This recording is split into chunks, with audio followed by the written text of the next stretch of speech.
Bonjour et bienvenue, on se retrouve dans le 100e épisode du podcast Hopcast.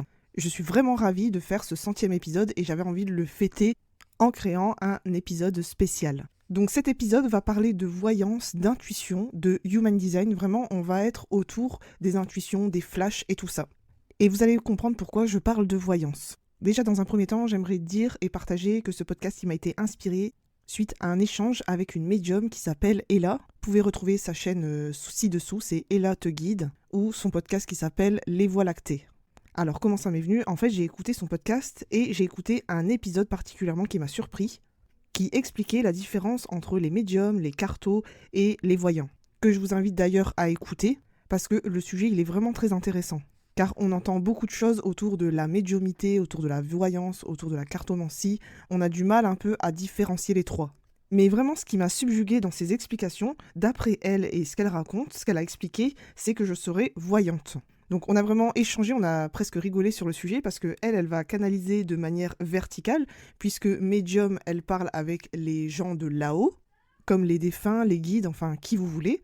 Et moi, ce serait plutôt de manière horizontale. J'adore l'expression comment elle l'a amenée.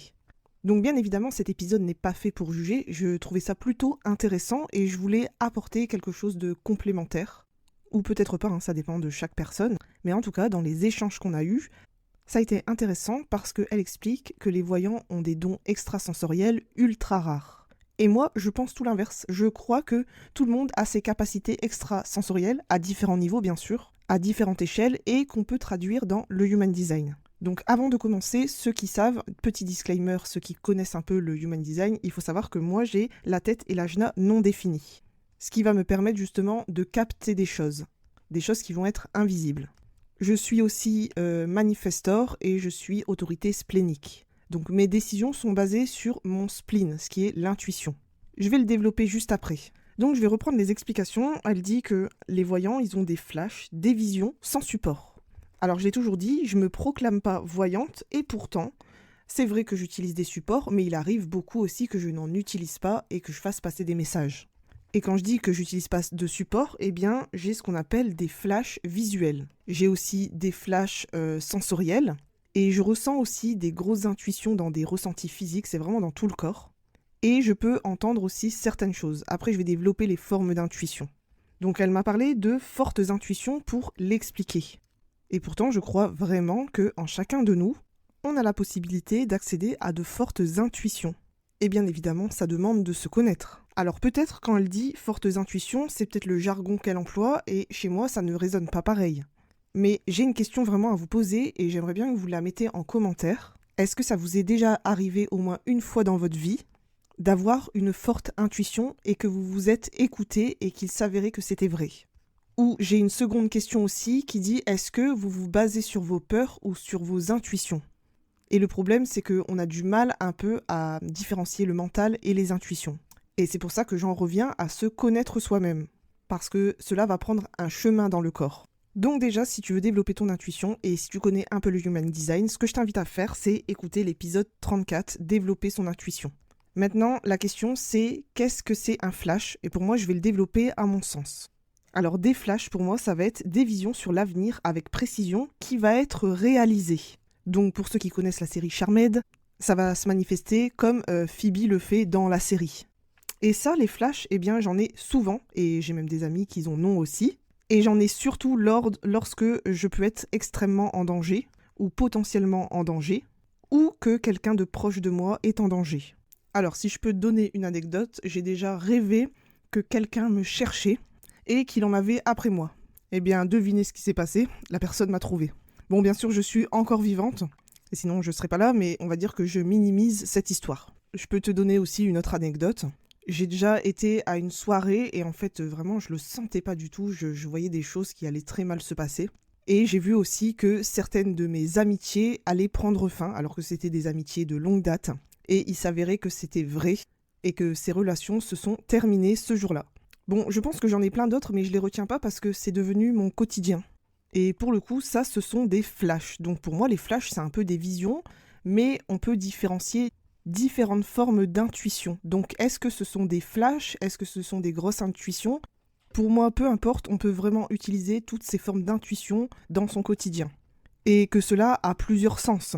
On peut parler d'intuition, de sixième sens, de prémonition. Est-ce que c'est vraiment essentiel d'y donner un nom? Et comment on peut savoir comment ça se manifeste? Donc je vais le répéter, mais on est tous dotés d'un sixième sens, à différentes échelles et différentes manières. Et c'est ce que j'ai envie aussi de développer dans cet épisode. Alors la question c'est pourquoi certains disent qu'ils n'ont pas d'intuition ou pourquoi certains disent qu'ils n'ont jamais rien ressenti. Ils disent ne jamais avoir eu d'intuition. Et pour moi, il y a des raisons plausibles à ça, c'est parce que quelque part, vous les bloquez. Alors que ce soit de façon consciente ou inconsciente, pour moi, il y a plusieurs raisons liées à ça. Donc déjà, la première raison qui me vient à l'esprit, et ça j'ai pu le remarquer chez plusieurs personnes, mais quelque part c'est un peu contradictoire, ça va être les personnes qui sont très terre-à-terre et qui n'y croient pas, qui sont fort rationnelles, que tout est factuel. Et ce qui est intéressant à voir, c'est qu'il y a des personnes très rationnelles, mais sans le savoir inconsciemment, elles sont intuitives. Mais elles vont trouver une raison, une explication logique à leurs actions qui sont intuitives. C'est un peu un paradoxe.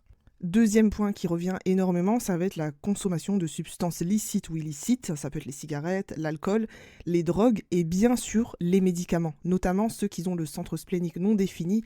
Les médicaments, c'est vraiment pas sain pour vous, ça serait mieux d'opter pour des traitements plus naturels, par les plantes, par les aliments, enfin faire des mélanges naturels.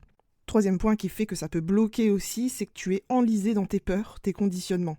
Et que tu peux être coincé dans des vieux schémas et reproduire justement ces vieux schémas, des croyances limitantes, qui vont t'empêcher de faire confiance à ton intuition, parce qu'il y a des peurs et des conditionnements cachés derrière tout ça. Quatrième point aussi qui me semble important à mentionner, ça va être le fait que tu es totalement déconnecté, que vraiment tu te laisses porter par la vie sans prendre de décision, sans avoir l'intention de quoi que ce soit, ou tu n'as aucun projet. Vraiment ta vie ça va être boulot, dodo, métro, et tu vas pas te poser de questions plus que ça. Et qu'en gros, tu n'as aucun projet d'avenir et que tu te laisses porter à te dire « ouais, c'est la vie » et sans plus. Étant donné que tu es dans ce conditionnement-là, il n'y a aucune magie dans ta vie et forcément, il n'y a aucune forme d'intuition qui peuvent se manifester. Un autre point important aussi, c'est que tu peux être dispersé, le fait de faire trop de choses à la fois ou de vouloir trop de choses à la fois. Et pour exemple, il y a quelque temps, j'avais eu une cliente qui voulait faire tellement de choses. Oui, c'était très intéressant tout ce qu'elle voulait faire. Je veux faire ci, je veux faire ça, je veux aussi faire ci et ça. Oui, mais le problème, c'est qu'on n'a que 24 heures dans une journée et qu'on doit absolument se reposer et penser aussi à notre bien-être. Et bien sûr, si on ne fait pas attention à son bien-être, on va forcément créer une maladie. Et le fait d'être dispersé, de vouloir faire trop de choses, non pas que tu ne peux pas les faire, mais à vouloir faire trop de choses et non seulement aussi tu as que 2 mains, ça peut vraiment bloquer ton intuition. Il y a aussi une autre vision pour moi qui semble évidente, c'est que beaucoup d'entre vous ne savent pas comment ça fonctionne. Et c'est pour ça que j'en reviens toujours à la base, c'est de se connaître par le biais du Human Design. C'est pour moi ce qui me semble le mieux, forcément, je le vends. Il y a aussi d'autres personnes qui forment justement à l'intuition, à se connaître d'une autre manière. Mais juste après, je vais te donner des éléments dans ta carte Human Design qui vont faire que tu vas différencier tes formes d'intuition. Une autre raison qui me semble aussi évidente, ça va être tout ce que tu consommes, que ce soit la nourriture, les réseaux sociaux, la télé, comme les reportages, enfin les trucs comme ça, c'est pas forcément quelque chose de bon pour toi et pour ton intuition. Je te dis pas que tu ne devras plus jamais regarder Netflix, mais c'est très important de choisir ce que tu vas consommer. Et en plus de ça, si tu n'as pas d'activité sportive, je dirais que ça va encore réduire ta capacité à t'ouvrir à tes capacités extrasensorielles.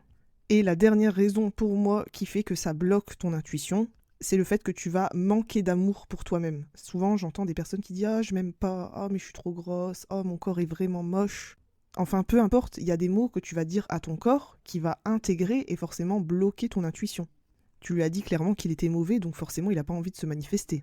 Et moi, le problème que je rencontre dans mes séances, ou de manière générale, c'est qu'il y a beaucoup de gourous qui disent « Suis ton intuition » pour prendre ta décision. Et je suis pas du tout d'accord avec ça, parce que déjà, c'est pas fait pour tout le monde de suivre son intuition pour prendre ses décisions. Comme vous le savez, on se préoccupe d'abord de l'autorité intérieure, qui va être le GPS principal, et ensuite, l'intuition suivra. Et c'est pour ça que c'est important pour moi de se connaître, que ce soit à travers le Human Design, mais il peut y avoir aussi d'autres outils comme l'astrologie, qui est très intéressant à développer. Donc, qu'est-ce que c'est l'intuition ? Donc l'intuition, c'est une forme de connaissance immédiate qui ne recourt pas au raisonnement. Ça peut être aussi une conviction, un sentiment de ce qu'on ne peut pas vérifier, de ce qui n'existe pas encore. Ça peut être une pensée, un jugement conçu immédiatement. Et l'intuition, ça peut être aussi comme un pressentiment. Est-ce que c'est nécessaire d'avoir tous ces synonymes ou est-ce que réellement ça veut dire la même chose? Donc voilà comment je vais développer pour moi l'intuition. L'intuition fait partie de notre corps énergétique. Et dans notre corps, je dirais qu'on a 3 parties. Donc on a la partie énergétique, on a la partie physique et on a la partie mentale. Donc le corps physique, ça correspond à quoi? Aux muscles, aux os, à la lymphe, à l'oxygène, à notre peau. Donc voilà, je ne vais pas vous faire un schéma de l'anatomie, vous la connaissez. Ensuite, on a le corps énergétique, qu'on peut appeler aussi corps astral, éthérique, aurique, spirituel, quelque chose qui est invisible. Et pour moi, on a le corps mental qui est utile à la réflexion pour créer des habitudes, pour conscientiser, pour réfléchir et pour catégoriser. Alors moi, j'ai envie de regarder un peu les chemins qu'on va prendre au niveau du corps pour savoir un peu comment va se manifester l'intuition. Alors, on a le corps énergétique spirituel qui sait toujours les choses. C'est vraiment cette partie qu'on va exploiter. Et pour moi, ça demande de se reconnecter à son corps, mais aussi à le connaître. On a besoin du corps physique, du corps mental et du corps énergétique pour vivre de manière alignée. C'est pas une question en fait, c'est plutôt une affirmation. Donc pour moi, côté spirituel, côté énergétique, ça va l'envoyer au mental, et le mental va l'envoyer au physique, et le physique va créer l'action. Et pour moi ici, c'est vraiment suivre son intuition. Pour moi, c'est une danse. Donc là, je vais te donner un exemple concret pourquoi on a besoin de ces 3 corps-là. Alors, disons que tu as une intuition, donc là, c'est au niveau spirituel, énergétique. Cette intuition va être envoyée au mental. Mais disons que le mental, il a peur, et là, il va suranalyser. Et qui dit suranalyse, va empêcher l'action physique. Et qu'est-ce que ça fait? Sans l'action physique, ça crée un court-circuit interne. Et cette énergie qui est bloquée, ça va créer une maladie. Et c'est pour ça qu'on parle souvent du corps qui parle. On dit le mal a dit. Je vous invite vraiment à vous procurer le livre de Jacques Martel.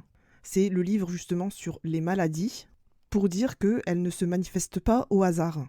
J'ai un exemple, l'autre jour, j'ai une amie où son nez s'est mis à couler du sang très rapidement, sans qu'elle fasse quoi que ce soit. Et on a regardé dans le livre de Jacques Martel, c'était très intéressant la réponse qu'on a eue. Elle m'a répondu, c'est exactement ça.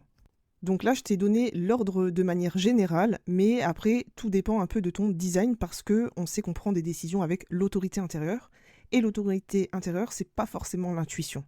Donc je dirais que le chemin, ça va être l'autorité intérieure, l'intuition, le mental et le physique en version Human Design. Après, tout dépend aussi de la manière dont vos définitions sont définies pour chacun. Et pour ça, je t'invite à faire une lecture Human Design.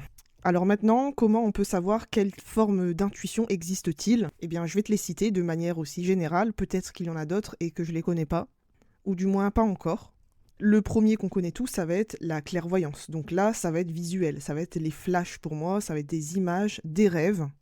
Et pour moi, ça se manifeste si tu as l'ajna et la tête non définis.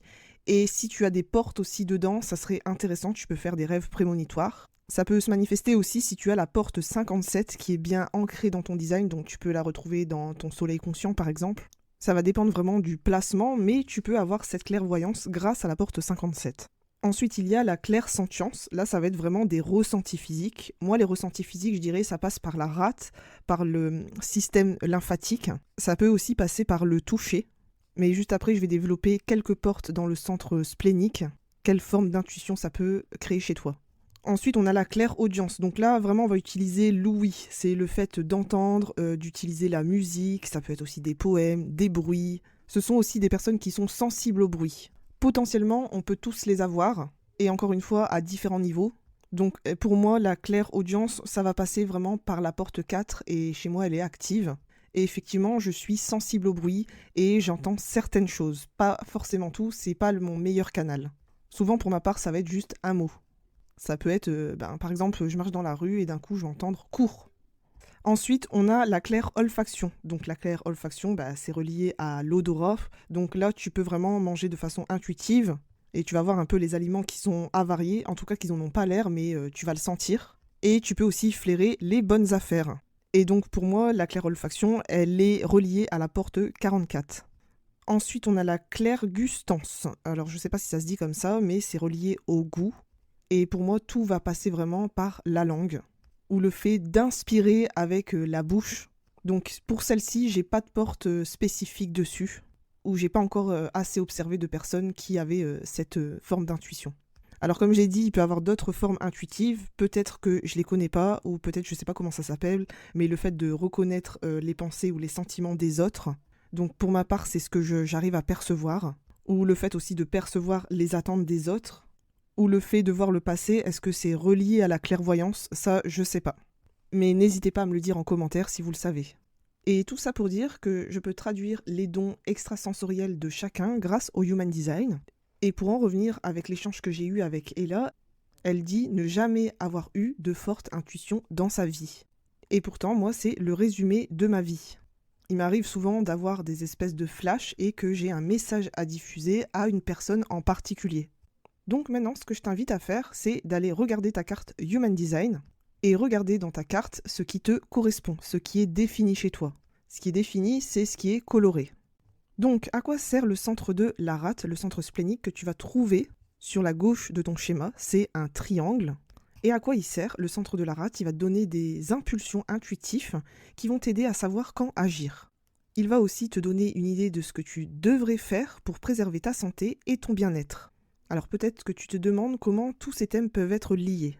Déjà, il peut être utile de commencer par le concept de l'instinct, qui est vraiment l'essentiel de survie. Je sais pas si ça t'est déjà arrivé de marcher dans la rue, par exemple à 3 heures du matin, et que tu entends un bruit, tu peux être en mode survie. C'est une manière de nous maintenir en vie. Donc pour moi, tout le monde a accès à l'intuition, parce que c'est fortement relié à l'instinct. Nous avons la capacité énergétique, mais nous avons aussi cette capacité instinctive qui peut être considérée comme une pulsion de survie. Donc si tu te promènes tard dans la nuit et que tu entends un bruit, tu vas être là à combattre ou à fuir pour te maintenir en vie. La santé, c'est aussi un aspect clé de la survie. Instinctivement, tu vas être poussé à maintenir ta santé, donc comme aller chez le médecin régulièrement, chez le dentiste pour faire vérifier, faire une mammographie, enfin tout ce que tu veux. Mais en clair, on passe à l'action lorsque nous sommes en danger ou simplement pour nous protéger. En fait, l'intuition va assurer notre sécurité. Et j'en suis sûre que ça t'est déjà arrivé de te retrouver dans une situation de danger extrême où tu as eu vraiment cette sensation, sauf si vraiment tu sors pas du tout de chez toi. Mais je tiens à rappeler que nous sommes des êtres complexes avec une conscience émotionnelle et que nous recherchons tous une forme d'amour dans nos vies. Et bien évidemment, en tant qu'humains, nous sommes tous confrontés aux peurs. On a tous à un moment eu peur dans notre vie et peu importe, ça peut être sous différentes formes. Donc que tu es le centre de la rate définie ou non définie, tu peux être vulnérable à certaines peurs, ou même j'ai envie de dire à toutes ces peurs. Et la bonne nouvelle, c'est que je vais te donner des solutions pour travailler avec ces peurs et mieux comprendre comment ça passe par chez toi. Alors, je vais pas te dire que c'est facile, c'est une expérience. Et la peur, on l'aura toujours. Donc pour moi, la rate, c'est une question d'intuition, de survie et de corps physique. L'intuition peut avoir plusieurs voies et il est essentiel de connaître la communication de ton autorité intérieure, notamment si tu es autorité splénique, pour utiliser justement tes sens intuitifs. Donc ce que je vais faire, c'est te partager les portes de la rate et quelles sont les connexions en lien avec le corps. Et en fait, là, ce que je vais te donner, ça va t'aider à te connecter à ton intuition et comment ça se développe chez toi. Donc même si tu n'as pas le splénique défini, il se peut que tu aies des portes actives. Donc je vais toutes les citer. Alors la première porte que je vais te donner, c'est la porte 18, c'est la peur de l'autorité. Donc tout jugement est un jugement de soi et le niveau que tu identifies à tes jugements est le degré de résistance que tu crées. Ça va être vraiment l'ombre de cette porte. Le cadeau, c'est que tu vas être intègre, tu as le don de tester l'intégrité des personnes et de ton environnement afin de déterminer ce qui doit évoluer.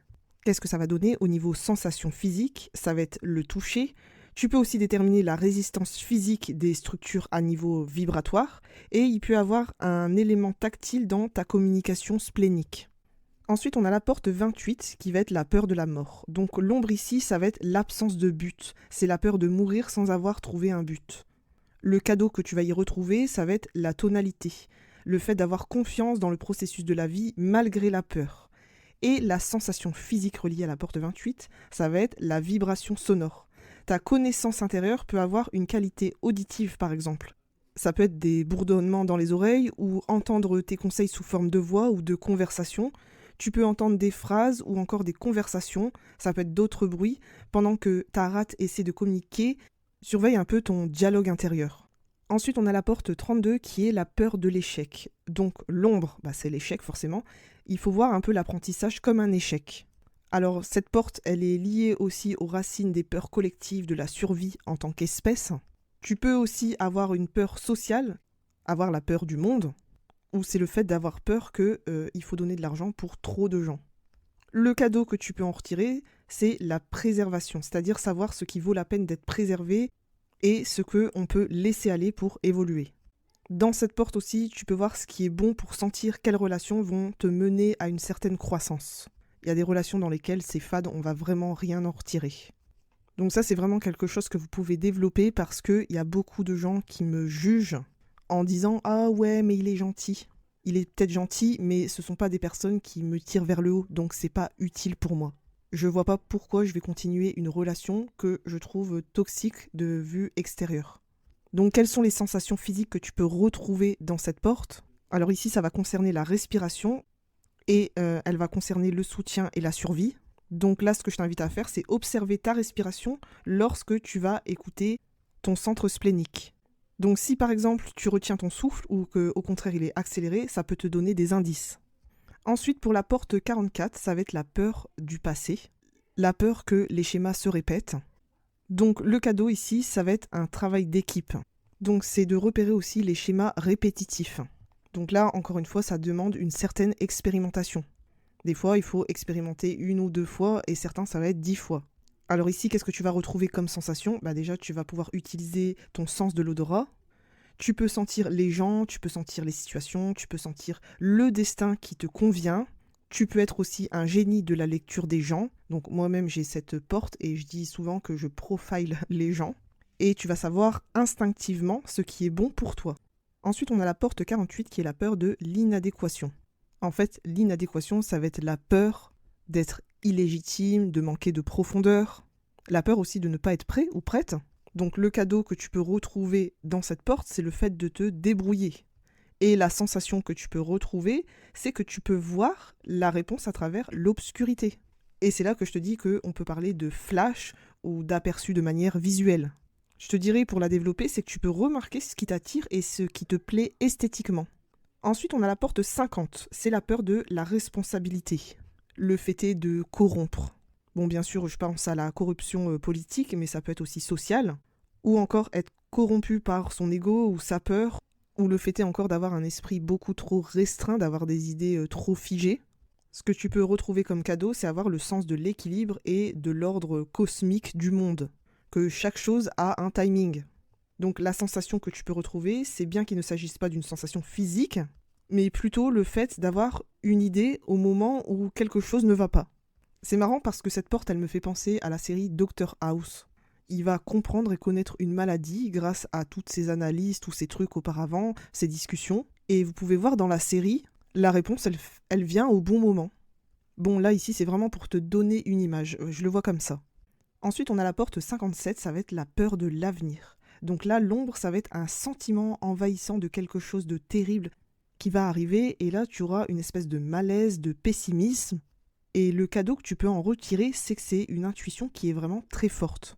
Alors pour moi, la sensation que tu peux avoir, c'est entendre des choses.